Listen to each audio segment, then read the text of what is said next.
여러분, 이 시는 누가 썼는지 다 아시죠? 예, 다윗이 쓴 시입니다. 학자들은 공통적으로 말하는데 이 시편 23편은 다윗이 정말로 많은 고생을 했을 때 썼던 시다, 이렇게 공통적으로 말합니다. 다른 말로 하면 다윗이 평안할 때 쓴 시가 아닙니다. 모든 것이 충족되었을 때 한가롭게 쓴 시가 결코 아닙니다. 반대로 원수들로부터 핍박을 받을 때였습니다. 조롱을 받을 때였습니다. 또 집도 없이 쫓겨다니면서 죽을 고생을 했을 때 썼던 시가 시편 23편입니다. 그런데 이때 다윗은 뭐라고 하죠? 내게 부족함이 없으리로다 합니다. 다시 말하면 나는 만족합니다, 이런 고백입니다. 가만히 생각해 보면 정말 놀랍죠. 그 어려운 상황에 어떻게 그런 고백을 할 수 있는지 참 놀랍습니다. 그리고 한편으로는 과연 이렇게 말할 사람이 얼마나 있을까, 이런 생각도 듭니다. 그런데 여러분, 다윗만 그런 것이 아닙니다. 그렇게 인간적으로 정말 어렵고 힘든 상황에서도 진심으로 만족하고 또 하나님께 감사하는 성도들이 제법 많이 있습니다. 저는 그런 분들 중에 특별히 인도 목사님들이 기억이 납니다. 제가 인도에 있을 때 제가 봤던 인도 목사님들은 정말 끔찍하리만치 열악한 상황에 있었습니다. 그런 상황에서 살고 있던 것을 제가 봤습니다. 한번 사진을 볼까요? 예, 처음 보시죠? 이제 제가 인도에 있었을 때 사진이고 제일 왼쪽이 저희 모습인데, 예, 보시다시피 정말 힘들게 사는 분들인 것을 우리는 직감할 수 있습니다. 그렇죠? 예, 까무잡잡하고 먹을 것도 없이 살았던, 때때로 좀 통통하게 보이는 분들 계시는데 하도 기름만 많이 먹어가지고 그렇습니다. 이분들이 이렇게 힘들게 사는데 강의가 끝나고 쉬는 시간마다 굉장히 제가 인상이 깊었습니다. 쉬는 시간마다 무슨 찬양을 하냐 하면 단야바 단야바 이렇게 찬양을 합니다. 이건 힌디어인데요. 감사합니다, 감사합니다, 이런 찬양입니다. 정말 세상에서 가장 행복한 얼굴로 이렇게 부릅니다. 하나님 감사합니다, 하나님 감사합니다, 단야바 단야바. 이런 찬양을 하는 그들을 보면서 저는 정말로 부끄러웠습니다. 그들에 비해서 저는 가진 것이 많습니다. 훨씬 누리는 게 많습니다. 그런데도 감사하는 것은 그들보다 훨씬 적었던 겁니다. 저는 참 부끄러웠습니다. 사랑하는 성도 여러분, 다윗과 인도 목사님들은 어떻게 그럴 수 있었을까요? 우리도 그렇게 나는 부족함이 없습니다, 감사합니다, 이렇게 고백하려면 어떻게 해야 되겠습니까? 두 가지를 말씀드리도록 하겠습니다. 첫 번째로는 우리가 욕심의 감옥에 있는 것을 깨닫고 거기서 나와야 됩니다. 우리가 욕심의 감옥에 있다는 것을 깨닫고 거기서 나와야 된다는 말씀입니다. 여러분, 사람이 만족하지 못하는 가장 큰 이유가 있다고 하는데 그것은 욕심 때문이라고 합니다. 욕심이 가장 큰 문제입니다. 사람이 욕심의 감옥에 한번 갇히게 되면요, 항상 뭔가를 원하게 됩니다. 더 큰 것을 원하고 더 멋진 것, 더 좋은 상태를 원합니다. 이 욕심에 한번 사로잡히게 되면은 마치 감옥에 갇힌 것처럼 거기서 나오기가 굉장히 힘듭니다. 그래서 많은 사람이 이 욕심의 감옥에 갇혀서 평생을 만족이라는 것을 모르고 불행하게 산다고 합니다. 사실 많은 것을 욕심내는 것은 아닙니다. 대부분은 딱 한 가지만 원하곤 합니다. 새로운 직장 하나만 있으면 좋겠다. 아파트 한 채만 있으면 좋겠다.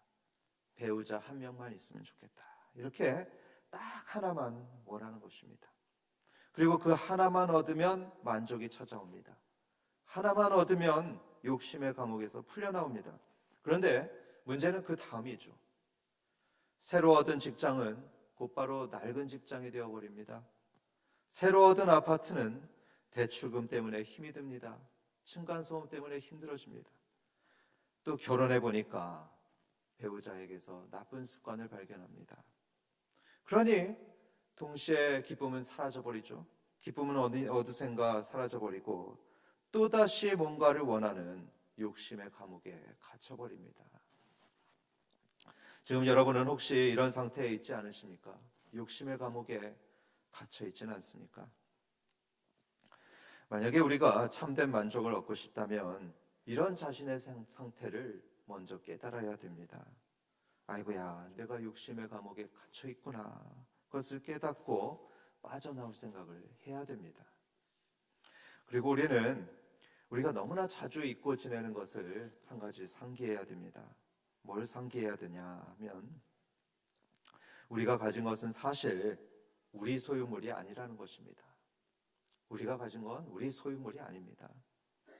잠시 여러분이 가지고 있는 것들 생각해 보도록 하겠습니다. 제일 가치 있게 생각하는 것들. 그게 뭡니까?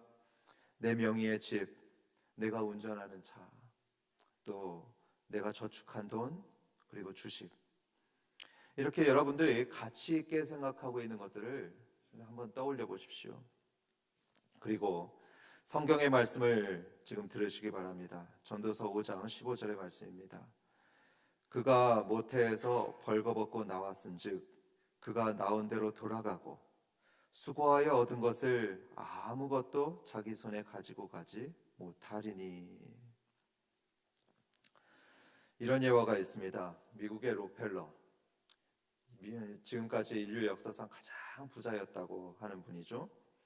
그런 록펠러가 죽었을 때에 누군가가 록펠러의 담당 회계사에게 이렇게 질문했다고 합니다. 록펠러가 죽으면서 얼마나 남겼습니까? 그랬더니 그 담당 회계사가 뭐라고 대답했을까요? 전부요. 전부 남겼습니다. 했습니다. 당연하지만 록펠러는 단 한 푼도 가져가질 못했습니다. 이 세상에 전부 남겨두고 빈손으로 떠났습니다. 그렇습니다. 결국 재물은 우리의 것이 아닙니다. 우리의 재물은 하나님께서 잠시 맡겨둔 것이라는, 그러니까 사용권만 준 것이지 소유권을 준 건 아니라는 것을 우리는 잊지 말아야 됩니다. 그리고 사랑하는 성도 여러분, 또 한 가지 사실을 말씀드리겠습니다. 이것을 기억해야 되는데요. 우리는 재물로 평가받는 존재가 아니라는 것입니다. 우리는 물질로 평가받는 존재가 아닙니다. 여러분이 누구인지는 여러분이 입은 옷이나 여러분이 운전하는 차와는 전혀 상관이 없습니다. 예수님은 누가복음 12장 15절에서 말씀합니다. 사람의 생명이 그 소유에 넉넉한 데 있지 아니하니라 했습니다. 중요한 것은 영혼입니다. 마지막 날 예수님은 저와 여러분의 영혼을 보실 것입니다. 예수님은 그동안에 우리의 영혼이 얼마나 아름답게 변했는지, 예수님처럼 얼마나 고귀한 모습이 되었는지 그걸 보시죠. 무슨 옷에 어떤 집에서 살았는지는 예수님께 중요한 것이 하나도 아닙니다. 다시 한번 스스로 물어보도록 하겠습니다. 여러분을 기쁨에서 멀어지게 하는 것은 무엇입니까? 무엇이 여러분을 즐겁지 않게 하고 만족하지 못하게 만듭니까? 여러분, 몸만 나으면 행복하실 것 같습니까? 승진만 되면, 또 결혼만 하면, 혼자 살면, 또 동방석에 앉게 되면 행복할 것 같습니까? 만약에 그렇다면 여러분은 죽을 때까지 욕심의 감옥에서 벗어날 수가 없습니다. 벗어나지 못할 겁니다. 그런 세상의 것들로 우리의 마음을 채우려고 한다면 죽을 때까지 우리의 마음은 만족할 수 없습니다. 계속해서 결핍을 느낄 것입니다. 불만족의 차가운 감방에서 지내게 될 것입니다. 결론적으로 만약에 내 삶의 기쁨이 사라지고 부족한 것만 자꾸 생각난다 그러시면 여러분 자신이 욕심의 감옥에 갇혀 있다는 것을 깨달아야 됩니다. 그리고 그 감옥에서 나오기를 우리는 소원해야 합니다. 그런데 어떻게 그 감옥에서 나올 수 있을까요? 그게 바로 두 번째 방법입니다.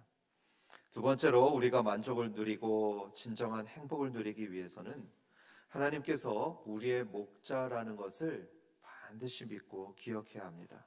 하나님께서는 우리의 목자이십니다.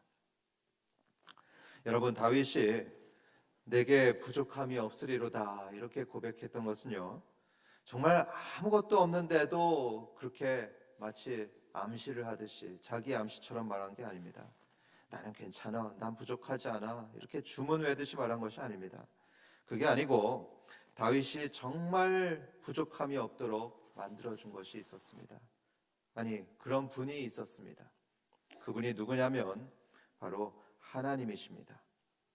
선한 목자이신 하나님이 다윗에게 계셨기 때문에 그래서 다윗은 부족함이 없었습니다. 어릴 때 다윗은 누구였죠? 바로 목자였습니다.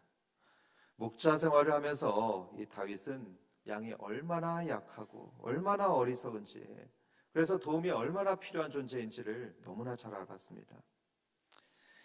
양은 스스로를 지킬 능력이 전혀 없는 동물입니다. 넘어지면 스스로 일어나지도 못합니다. 만약에 목자가 일으켜주지 않으면 그대로 죽을 수 있는 존재가 바로 양입니다. 맨날 갔던 데만 갑니다. 스스로는 좋은 초장을 찾지 못합니다. 그러니까 자칫하면은 못 먹어서 삐쩍 말라질 수 있습니다. 목마르면 아무 물이나 먹는다고 합니다. 그러니까 때로는 더러운 흙탕물을 함부로 마시고 그리고 병이 들기도 합니다. 이처럼 양들은 항상 문제가 있는 존재입니다. 그런데 그 모든 문제가 전부 해결될 때가 있는데 어떨 때 그러냐? 바로 목자가 있을 때 해결이 됩니다. 착하고 또 선한 목자가 있으면은 그 모든 문제가 다 해결됩니다. 다윗은 바로 그런 목자였습니다. 목자로서 다윗은 밤낮으로 양떼들을 몰고서 좋은 꼴을 먹여주셨습니다. 푸른 초장에 데려가서 먹여주고 물가로 데려가서 시원하고 깨끗한 물을 마시게 했습니다. 사자나 곰이 올 때는 자기가 직접 양들을 지켰습니다. 또 넘어진 양이 있으면 잡아 일으켜줬을 것입니다. 그러니까 다윗만 있으면요, 양들은 안심했을 것입니다. 야, 저기 다윗이 있구나, 이제 우린 안심이다, 이렇게 했을 겁니다. 이런 경험에서 다윗은 이렇게 고백을 하고 있습니다. 여호와는 나의 목자시니 내게 부족함이 없으리로다. 지금 비록 원수에게 쫓기고 집도 없이 또 내일도 기약할 수 없는 그런 어려운 때인데 그래도 나는 걱정하지 않습니다. 부족하지 않습니다.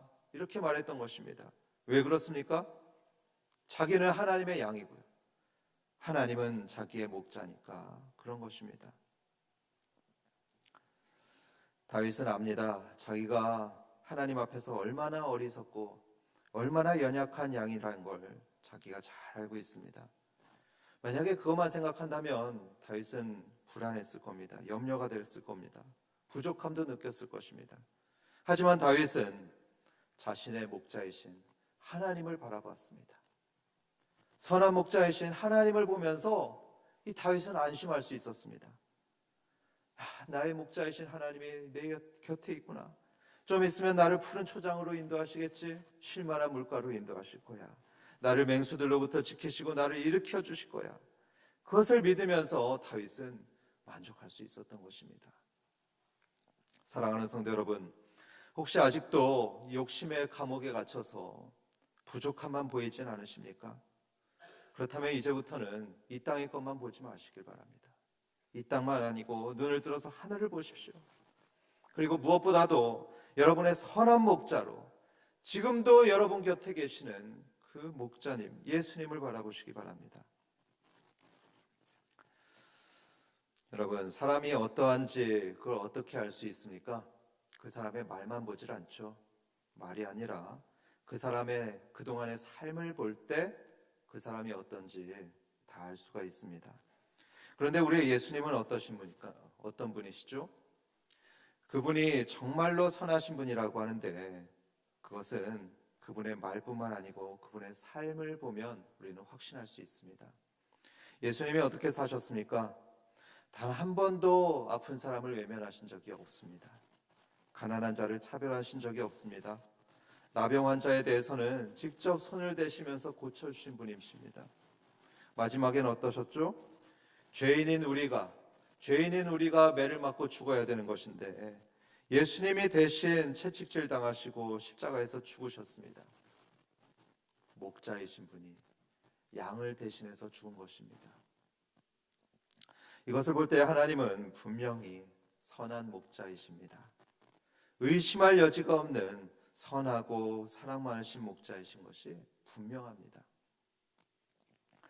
그런데 이분이 누구의 목자라고 하시죠? 바로 우리의 목자라고 하십니다. 저와 여러분의 목자이십니다. 그러니까 여러분, 그 하나님께서는 언제나 여러분의 목소리에 귀를 기울이시는 것이 분명합니다. 그분은 이 땅의 모든 부동산과 온 우주를 소유하신 분이시죠. 세상의 모든 것을 아시고 모든 곳에 계십니다. 우리는 이렇게 엄청난 분을 우리의 목자로 모시고 산다는 것을 기억해야 합니다. 매일마다 그분과 대화하며 살고 있습니다. 그러니까 우리는 사실 모든 것을 다 가진 것과 마찬가지입니다. 아무도 이런 특권, 이런 은혜를 뺏어갈 수 없습니다. 백혈병이 우리의 구원을 감염시킬 수 없죠. 우리가 파산이 된다 하더라도 우리의 천국집은 조금도 건드릴 수 없습니다. 특별히 성경은 누구도 우리와 목자와의 관계를 끊을 수 없다 말하고 있습니다. 우리와 하나님의 관계를 끊을 것이 아무것도 없습니다. 사망이나 그 어떤 것도 우리를 하나님의 사랑에서 끊을 수 없다, 이렇게 로마서 8장 39절에선 말씀하고 있습니다. 하루는 전 재산을 날린 어떤 남자가 목사님을 찾아가서 신음하듯이 말했다고 합니다. 목사님, 저희 모든 것을 잃었습니다. 저는 이제 재산이 하나도 없습니다. 그러자 목사님께서 대답했습니다. 믿음을 잃으셨다니 정말 안타깝습니다. 남자는 정색하면서 말했습니다. 아니, 도대체 무슨 말씀입니까? 저는 믿음을 잃지는 않았습니다. 그러세요? 그렇다면 정신을 잃으셨다니 참 유감입니다. 아니, 무슨 말씀입니까? 저는 정신이 말짱합니다. 아니, 그렇다면 구원을 잃으셨다니 정말 안타깝습니다. 목사님, 참 답답하네요. 구원을 잃은 것도 아닙니다. 그러자 목사님은 말했습니다. 믿음도 잃지 않고 정신과 구원은 그대로시군요. 그렇다면 중요한 것은 하나도 잃지 않으신 겁니다. 그렇습니다, 여러분. 우리에게는 선한 목자가 있고요, 구원받을 믿음이 있고요, 천국이 있습니다. 그러니까 정말로 중요한 것들과 정말로 영원한 것들은 다 가진 것입니다. 그것을 다윗은 깨달았던 것이 분명합니다. 그러니까 다윗은 여호와는 나의 목자시니 내게 부족함이 없으리로다 고백했던 것입니다. 끝으로 여러분, 내게 부족함이 없으리로다, 이 말을 오해하시면 안 됩니다. 이 말은요, 내가 갈망하는 것, 또 내가 원하는 것을 다 가졌기 때문에 고백하는 말이 아닙니다. 인간의 끝없는 욕심과 그 악한 욕망을 하나님께서 다 채워주셨으니까, 그러니까 부족함을 못 느낀다, 그런 말이 아닙니다. 다윗의 이 말은 우리에게 정말로 필요한 것들은 하나님께서 다 채워주신다는 그런 고백입니다. 그렇습니다, 여러분. 마치 목자가 자기 양한테 필요한 모든 것들을 다 알고서 그것을 채워주고 돌봐주듯이 하나님께서는 우리에게 필요한 게 무엇인지 가장 잘 아시는 분이십니다. 그리고 그 필요를 충분히 채워주시는 분이십니다. 이것을 깨닫고 믿을 때에 우리는 욕심의 감옥에서 나올 수가 있습니다. 감사의 마음이 살아나고요, 영원히 기쁘게 됩니다.